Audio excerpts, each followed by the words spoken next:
is KCAL News Mornings.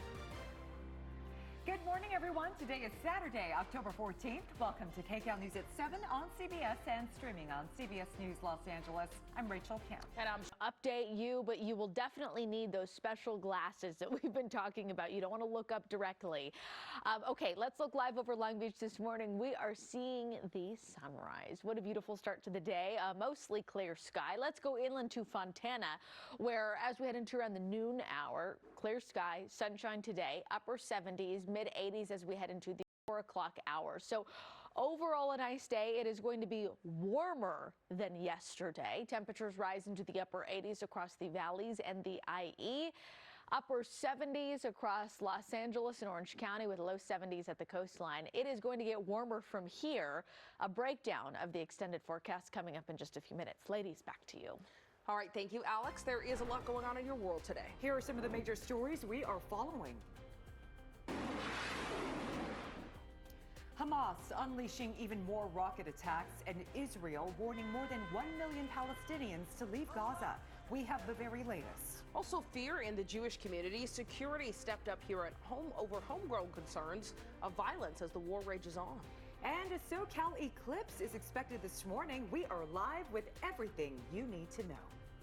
Well, the death toll is rising 1 week after Hamas attacked Israel. 1,300 Israelis and roughly 1,900 Palestinians have died and many more are injured. Well, now the focus is on northern Gaza, where Israel has warned residents to leave. KCAL News reporter Ian Lee is joining us live from Tel Aviv with more. Ian. Good morning, Rachel and Sheba. Tens of thousands of Palestinians are heeding Israel's warning, heading south by car, truck, even donkey car ahead of what's being described as a major operation. Israel had earlier today for about 6 hours designated 2 major roads as safety corridors for people to flee south, but that window is now closed. Time may be running out for Palestinians to flee Gaza City, 1 day after about 1 million people were told to evacuate to the southern part of the territory. Israeli defense officials say ground forces launched targeted raids into Gaza for the first time. A larger ground invasion is expected. In a brief statement to the nation Friday night, Israeli Prime Minister Benjamin Netanyahu said this is just the beginning. Both sides continue to launch missiles as the mass exodus unfolded. Hamas says 70 people, mostly women and children, were killed in an Israeli airstrike that hit a convoy fleeing Gaza City. Israel is blockading food, fuel, and water into the city. Hospitals are packed with injured people after days of blistering attacks. Here in Tel Aviv, people remain on edge a week after the surprise attack.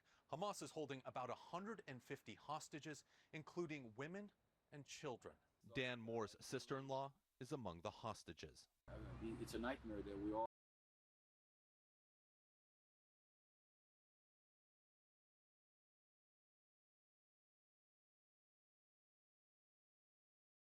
from, and the only way we can wake up from this is by. In an interview with Scott Pelley for Sunday's 60 Minutes, President Biden discussed efforts to find 14 Americans still unaccounted for.